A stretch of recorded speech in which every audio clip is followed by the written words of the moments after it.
Stablecoins have been the talk of town ever since ROSD made its appearance, and for good reason. The repercussions of the subsequent announcements are equally as important as ROSD. For instance, I see and Circle are collaborating to investigate the use of USDC stablecoins. It all comes down to derivatives, a market with an astounding notional value of $730 trillion, according to the BIS June 2024. That's right, 730 trillion 0 cents. Bitwise highlighted the size of this market. One of its major stakeholders is now delving further into stable coins. Are you staying up to date? It becomes much more intriguing at this point. Circle is doubling down significantly and is already creating waves in the stablecoin arena. In the meantime, it has been stated that Ripple has taken a risk by purchasing Circle. The impact might be enormous if Ripple succeeds in getting Circle to join them. Image, in addition to expanding its sphere of impact, Ripple is also building a vast network of contact through the purchase, such as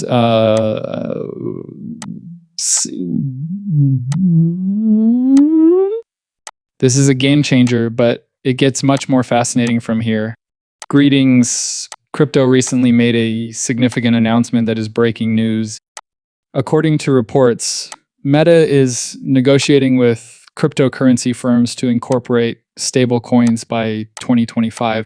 This naturally leads us back to ROUSD and raises the question of which businesses might be eligible. The obvious candidates, Circle, Ripple, or Tether.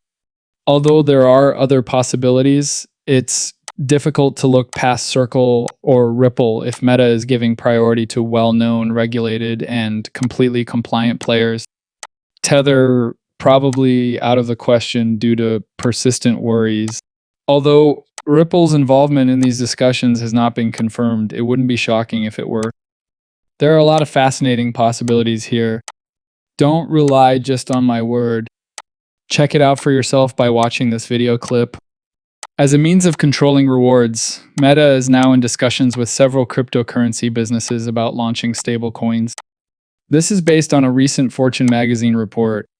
Occurs years after Meta's previous attempt to recall a cryptocurrency went viral.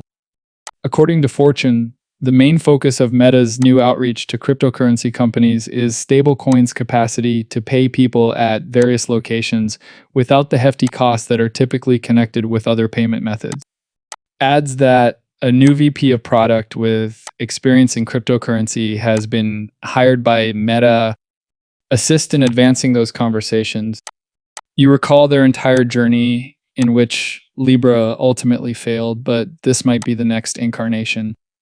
As you recall, I was somewhat playful when I stated this is the most stupid thing ever. Libra had nothing to offer in comparison to Bitcoin, stated it on the day of the announcement. Nothing is forthcoming. President Trump is examining it. It should come as no surprise that there are other giants investing in stablecoins besides Meta. Almost all of the big players are now interested in them. To put it in perspective, it is a huge milestone because stablecoins now account for 1% of the entire world money supply. Two, stablecoins recently surpassed Visa and MasterCard in monthly transaction numbers. Take a moment to process that. There's no longer a niche for stablecoins. They're growing into an unstoppable force. Because of this, large corporations and leaders in the field are at last taking notice and discussing them at a completely new level. Let's examine a post by the CEO of MoonPays to build on this enthusiasm. Last year, stablecoins settled more than $6 trillion. That represents only 3% of cross-border payments worldwide. This place has incredible potential. In contrast, standard remittance services require days to process and incur fees of 6 to 9%. Stablecoins provide cheap costs, quick transactions, and the ability to transmit money from any location with an internet connection. We currently have a unique opportunity to enact stablecoin laws that increase choice, foster competition, and fortify the US dollar's standing internationally. Progress is the goal here, not politics. To be clear, though, it's not about favoring a particular stablecoin. If lawmakers don't move swiftly, the US could lose this crucial race. What did I predict? By July, stable coin laws will be enacted.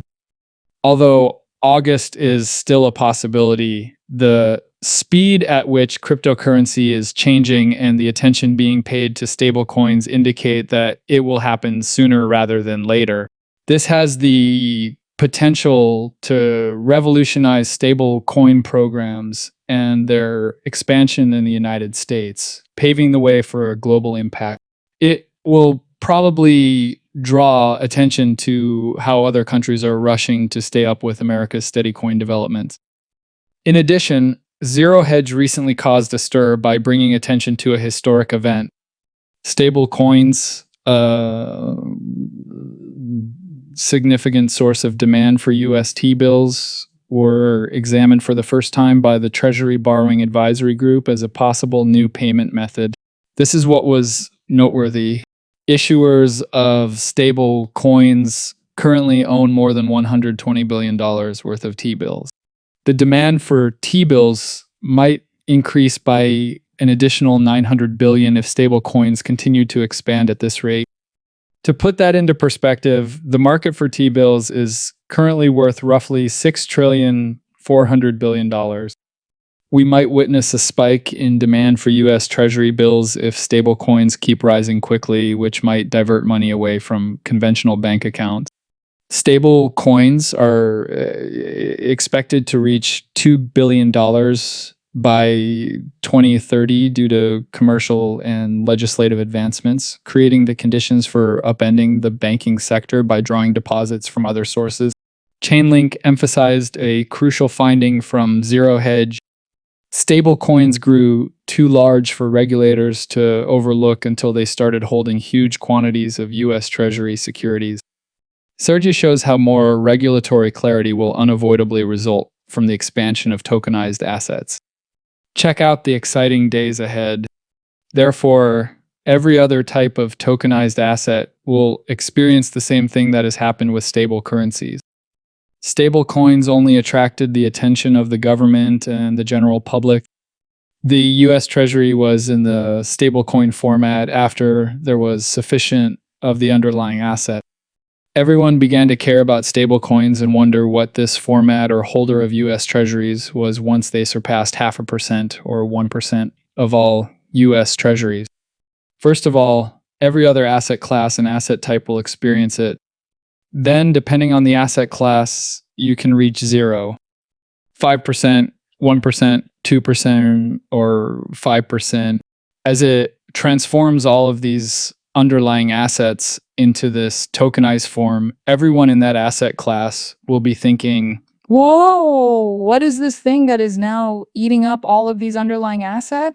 That's what you're going to see in general, along with additional legislation, bills, and rulemaking from the regulators regarding those various asset classes.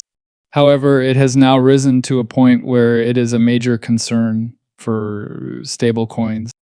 Therefore, they must bring forth regulatory clarity.